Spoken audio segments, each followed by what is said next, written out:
Pastor Bujingo bagenda kubeera nga temunnange bamwanjula officially era nga before the end of this month omukolo genda kubeera nga ate gubeerawo nga gw'amaanyi nnyo. Invitations zatandise dde okubeera nga ate zifuluma era nga munnange ebyowunyisa bigenda kubeera nga tebibeerawo ku mukolo guno, anti omusajja Pastor Rosias Bujingo omusajja gwakyasinza okubeera nga ate munnaye tayagalirako ddala omwami Robert Kayanja ne mukyala we be bagenda okubeera nga temunnaye bakolanga taata yanange ndozezemu ku nsonga ezaviirako Pastor Rosias Bujingo wiiki ewedde okubeera nga teyeekubira omulanga aga nti talina buyinza kubeera nga temunange agaba omwana we, so munange agenda kubeera nga tembaterawo a video musobole okubeera nga temumanya biki ebigenda maaso saidi zeyo, naye nga ye mbategeezezza muwala wa Pastor Bujingo omukulu officially guno omwezi nga tegunda kubeera nga tekugwako.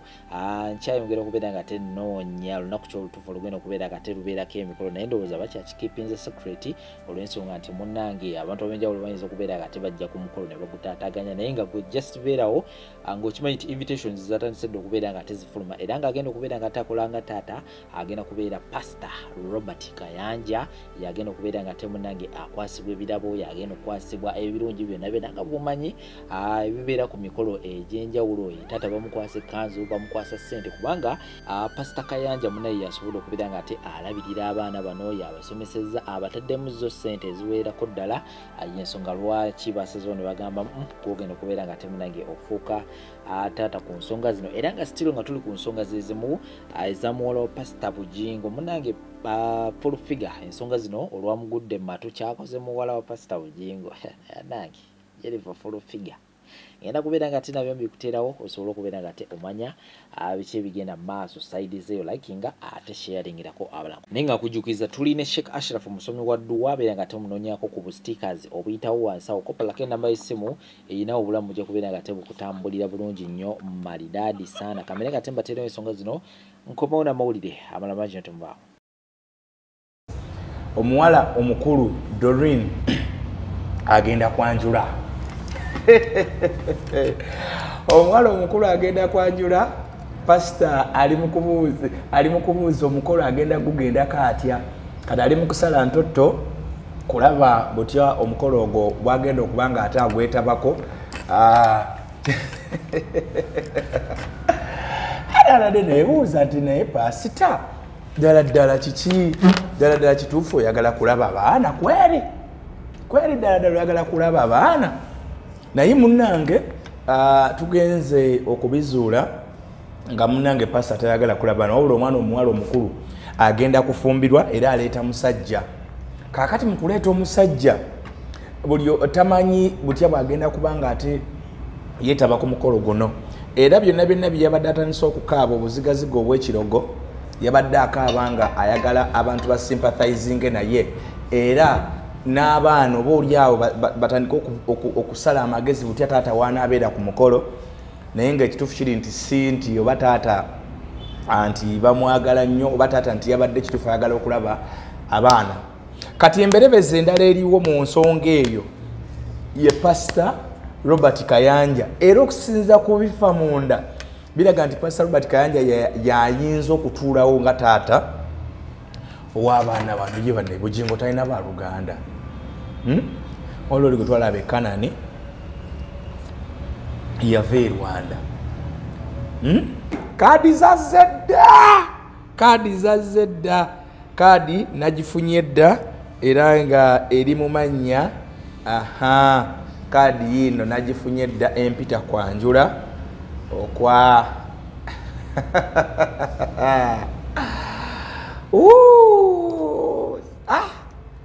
gwe kaadi yino parking yino maze okuteeka bandaze wenyendo eno kuno kwe kuli parking n'entambula nga wegenda okuwera. Sagala amayimbi balaga nnyo Pastor ayinza oteeka bwembera naye nga yo card maze okuba nga ate njifuna era nga empita kwanjula kwa muwala waffe Doreen agenda okuba nga ate ayanjula eno parking eno card empita.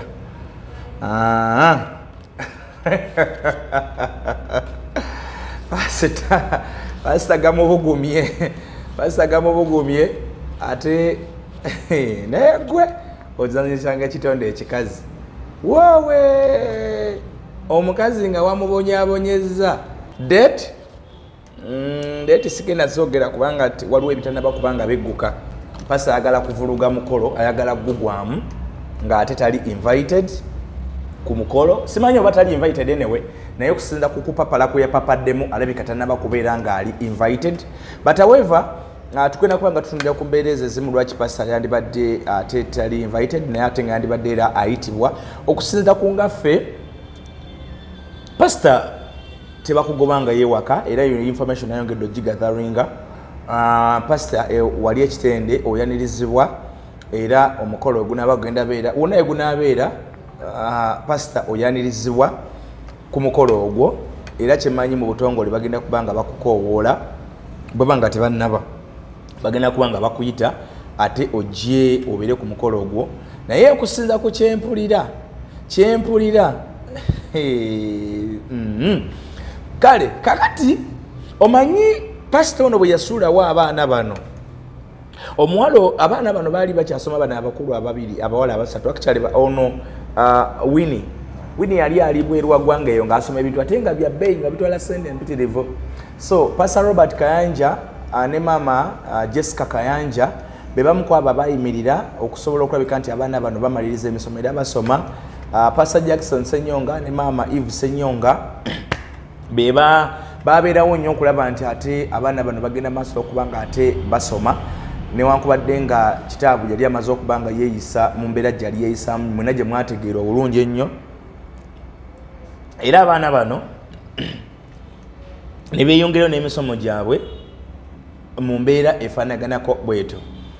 Bwe bagenda mu kooti mujjukira bulungi pastor yavulugavuruga abaana bano n'abavuluga ne ssente z'obuyambizi yali aweerezaayo makula n'afuba okulaba nga azitema zikendeera ebikoze bite n'ebiringa ebyo era okakana nga ssente ezo yali ziteekebwayo mu kulabirira abaana bano nga zigenze maaso okuba nga zitemwa era nga zikendedde. Naye nga Katonda waali omulamu era waaterabira abantu be maama Teddy Naluswa Bujingo yayiyayiya ng'omukazi era n'afuna mikwano gye omwali abasumba ba business partners n'abalala n'abantu abaali basabira ku Kanani abini abatambula nabo okuva ku Bati Valley then Kanani abaali tebakkiriziganya na bikola bya pastor byali akoze oba yali akola ebiseera ebyo bagenda maaso okuba nga ate bavaayo ne batambula ne mama Teddy bwe batyo ne bagenda maaso okuba nga ate bamuyambako mu mbeera ezimu. Ne bano bonna abatondera mu kutuuka olunaku olwalira pastor Jalaba bategeeza nti ne pastor ali mu kuzimba kanisa wano Endejje. Pastor Teddy Naluswa Bujingo ali mu kuzimba church wano Endejje wano ku Ntebe Road. So you know it's another achievement. Oyo mwana w'omusumba Lozi katika njogere lino naye nasigala ku Soroti. Omanyi omusaayi gusinga amazzi naye kankyogere mwenna mukimanyi bulungi ti musumba Lozi asubye oteekula na famire ye. Famire agiraba akuze ekyo temukimanyi. Musumba Lozi asubye ngo balaba famire ye agitegeera bajja e Kampala bateekateeka bagamba tujja kujja mu kyalo tulabe ng'abantu babadde tomanyi naye babeera tomanyiwo e Rwanda. Omwana oyo owa musumba Lozi Bujingo yalinnya n'agenda e Rwanda n'anoonya wajjajjaawe kubanga bali boogera nga abawulira buli kimu. N'anoonya wajjajjaawe n'akuba ebifaananyi we wafaanana bwafaanana buli kimu n'abeetera TVM NBS ebizanyi. Ye yakola kirungi ku jjajjaawe n'abalaga mulagala tawa Bujingo wasula naye bwafaanana ng'omanyi mu kyalo abantu b'omu kyalo yayagala kujja kuswaza jjajjaawe tata w'omusumba Lozi Bujingo. Era TV zakola njagala muno nyeggulira ebyo biralaga tata w'omusumba Lozi Bujingo. Rwanda si abantu oyogera n'okera n'ogwambu n'ogwettaka ndozimbe. Rwanda si Uganda. Tomala gagenda nti wadde oli mugagga nnyo Musumba Lozi Bujingo tikeera gula ttaka wali zimbirawo ennyumba teeta buloka kola bwoti tata wasenguke. Naye kati yabitereeza buli kimu yabafunira amuka walungi yakyusa buli kimu kuba yali yakabamanya. omwana yakuba jjajjaawe naguno guliko jjajjaawe yakaaba n'amukolimira tatawo musumalo zasikujengo njagala ogende kwani mbeso nonye story yabati yazanya yamuko yagenda nako ifana nabeta NBS nebizanya ngamanya basajja ababo mu kyalo mukayumba kalimu jali ebyo ngate mbyogera kote mwana bulungi we yeta ina baana bwabazala bawaliwa bagwaza mwaliwa lwate boogera ku musumba byayamba babo oyo muwala nebyamukolera abene muwala we omusumba laza asubije ngomukazi amunekera amaka gali wali baba mumuwana obulungi mumuwana nga mama era bannange mazo over the year mugende mumuwase kubanga tagenda bamenya ina amaka malamba ayine mmere bujinga ajigula bonna buli mwezi buli wiki mugende mumuwase tamenya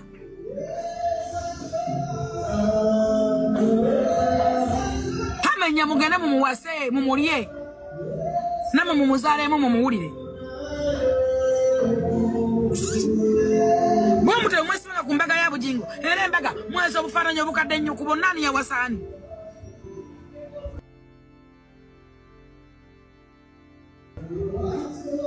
era kubo nani ya mukulu ku munne musajja jano muziko ku nyumba ne bamukako omukazi nyina koze embaga ya chimpatira temuntu wageza bintu binangomera ku saloti mubimanyi Baba ave wa bujingo nga tosabira yo please leave bujinga alone mubanja ati Gomanya bakazi abayina abaana wano nga tebamayina batata gye bali omanya abasajja abayina abaana mbakazi nga tasana kunyumira katoli na preaching anti ayina omwana ate n'okwogera ku mwana gwalina gwe yazaala muntu bujinga aboga tabakweka bali munoonya ensi ne bwerikyuka etata waabwe tewali asobola banywamu musaayi n'abateekamu gwatata omulala bali munoonya buno bucha buziba bali munoonya omwana sasa ayimbo limanaga nti olinoonya nga sikyasobola bali munoonya bujingo lwakwa muzadde naye nabyasirikira bamunumbako bamukubaawo ne bamukwala n'amataayi nga baagala amukubeko bw'ati nga zali munnamawulire nga kyebaagala kyokka amukubeko luyi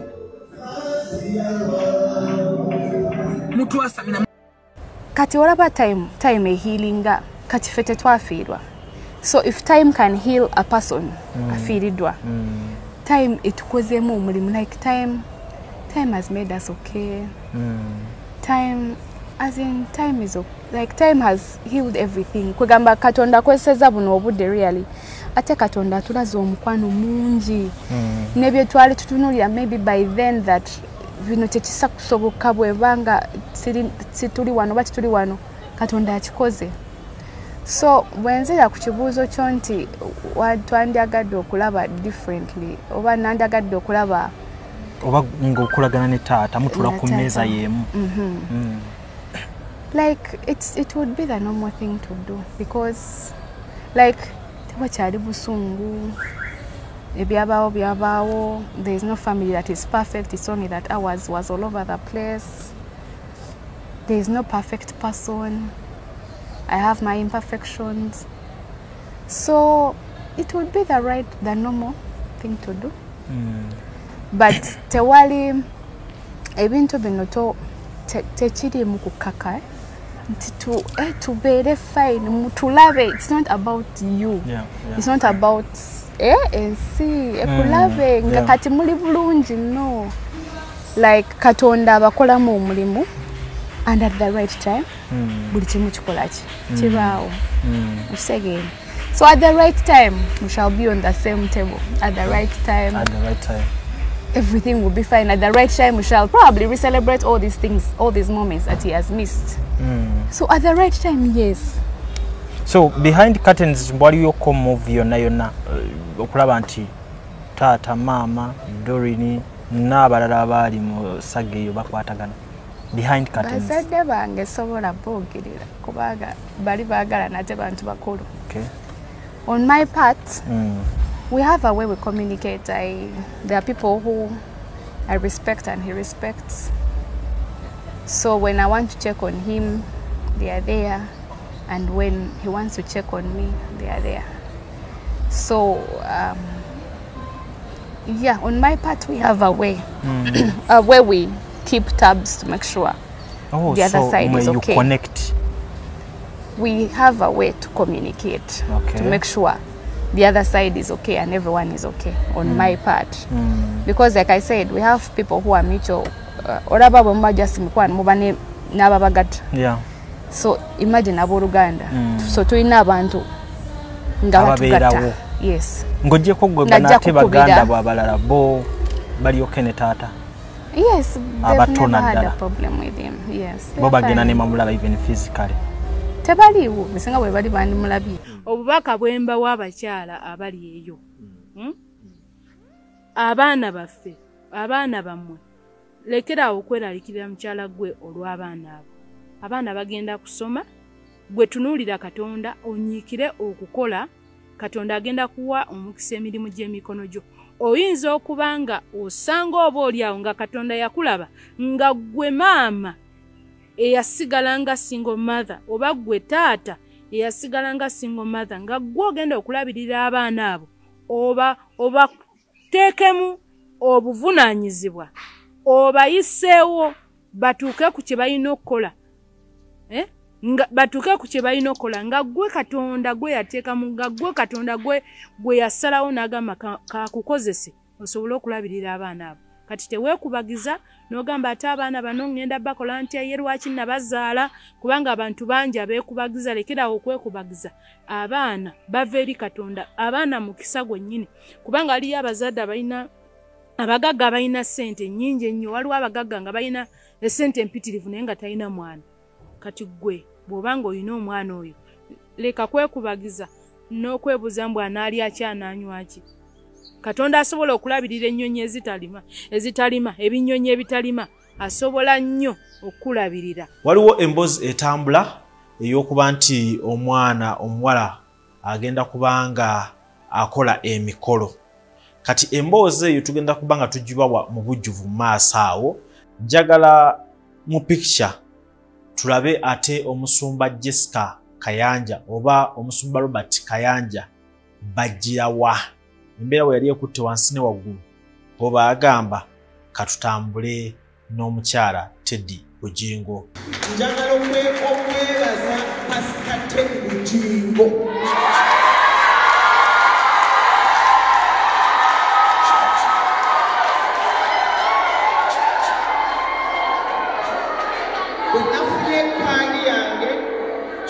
Yabaddeko erinnya nti Pastor Teddy Bugingo era singa nalabeko erinnya eddala lyonna sandize. Naye neebaza Mukama nti osigadde oli Pastor Teddy Bugingo.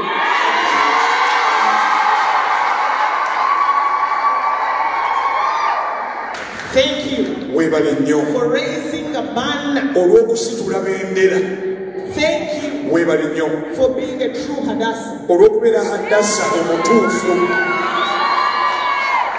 Bino byonna tubigasse eri oyo Omunnayuganda ayinza okuba nga teyafuna mukisa kulaba ku mboozi ez'enjawulo ze tuzze tukola ku bigambo nga bwe biyimiridde wakati wa Pastor Bugingo eyali mukyala we oba mukyala we n'abaana n'abo abavuddeyo okubeera nga bayambako. Kaakati mu kyo nsaba tubeere nga twongera okufunayo ku bigambo 12 okuva eri omukyala Teddy Bugingo.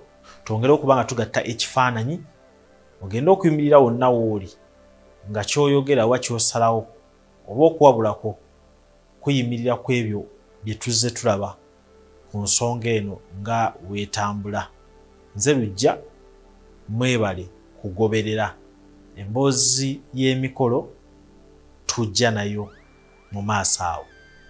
Tukozesa example y'omukyala ali mu state ng'eyo ono gwe twogeddeko emabega wano omusajja gwe yasuulawo n'afumbira abaana ebikuta. Yali omu naye ng'alina olubuto n'atandika okutokosa ebikuta asobole okubeerawo naye teyavaamu mu kazigo mwe yamusuula. So olina kugumira awo. Olina okuguma kati ng'omukyala kubanga yandibadde agamba kanziruke ngende ku mube waffe. Woguma oba olindaani eyakuleseewo. Kye kikugumiza awo. gwe mukwano ogwo. Buli wogumira omusajja wakulese oba okyalagala avuye. Sagala ontwale walala. Sagala ontwale walala kubanga kulaba wajolaga. Naye nga gwe gwo mukwano oba bwe buvunanyizibwa. Okay. So kubanga atera waliyo n'abalala era still abayina abaana. Okitegeera kati bw'aba addusa agenze nawe nodduka n'ogenda abaana bano mugenda bakola muti. Bakole batya bbo. Bw'abanga taata asudde obuvunanyizibwa aye naawe n'osuula obuvunanyizibwa bagambye nti ensobi bbiri zikola ekituufu kimu. Tekisobokera ddala. Tekisoboka. Gwe sigalawo labirira abaana kubanga ate n'abaami tubalabye bangi ng'omukyala yadduka n'agenda mukyala omwami n'asigalawo n'alabirira abaana be n'abakuza n'obbakuza tebaliiyo gye bali naye ate oluusi mu bulamu engeri gye butambula simayo ba Bayibuli nawe ekyogererako ate tosobola kubeerawo bubeezaawo n'oguma singa batakomyewo kitegeeza oba olina okufunayo omulala. Kisinzira Bayibuli teyina bwekyogerako kigamba Bible sagala tukiriretinge ne Bible naye nga kireke mu buntu ne science ne biology akirimu. Oba olina okuddayo n'ofunayo ku muntu omulala. Kisinzira ku muntu ye bw'abeera alowooza. Kisinzira mu mbeera y'omuntu. Banze mpimyemu wano nkulinze ngumye okulabirira abaana bange naye munnange okibange obudde buba butambudde. Mundowooza yani. Simanyi oba omulokole oyinza omulunga nga munaye tuyinza oba tulowooza bubi. Anti endowooza yo naye nga Bayibuli ekugamba nti Katonda kyeyagatta awamu tewabeeranga wakyawukanya. Nsaba musumba okanziriremu ako. Nsabye busabi mu kamera eri abalokole Katonda kyeyagatta awamu tewabeeranga wakyawukanya. Bayibuli ekugamba nti Katonda kyeyagatta awamu tewabeeranga wakyawukanya. Nsaba musumba okanziriremu ako. Nsabye busabi mu kamera eri abalokole Katonda kyeyagatta awamu tewabeeranga wakyawukanya. Okay musumba. Yes sir. Ng'okiikirira abasingo mother. Yes sir.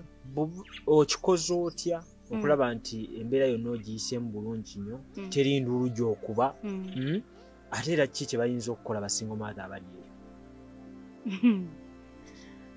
era nga ekigambo kya Katonda bwe kyogera in fact okugamba nti single mother nze sikyogera lwa nsonga Bayibuli eyogera. Abalungi abatuwuliriza era abatulaba olunaku olwaleero tukyaddeko ewa Sheikh Ashraf Dembe. Sebo nsanyusa okubalaba. Amannya agange Seeka Ashraf Dembe akola ku bizibu by'enjawulo. Omuntu singa aba alina ebirwadde tumusomereddwa tumuwa amazzi ga lukuya nga bw'obadde ogalaba tugenda abantu ku kyoto ne twokya emizimu emibi egibabaamu n'okulomba edduwa. Abantu singa abeera ng'ali wano atuuse sobola okumulombera edduwa ne waba atatuuse nga mpadde amanya gene ngali wala manetaze enamba yange yenu eri 0707763711 namwe banyinaffe abali ebweru oyagala okuba nti oyagala okulombera ku dduwa ng'olina ebizibu visa zibuze amakaga golongotana sente zikola zimpita mu ngalo ojja kumpereza ekifaananyi kyo n'amanyago ebyo byokka bijja kummala nja kulombera edduwa ojja kutereera. Olunaku olusembayo mu mwezi mba n'edduwa eyawamu ffenna n'abalwadde bange abakadde n'abapya. Salaamu alaikum warahmatullahi wabarakatuh.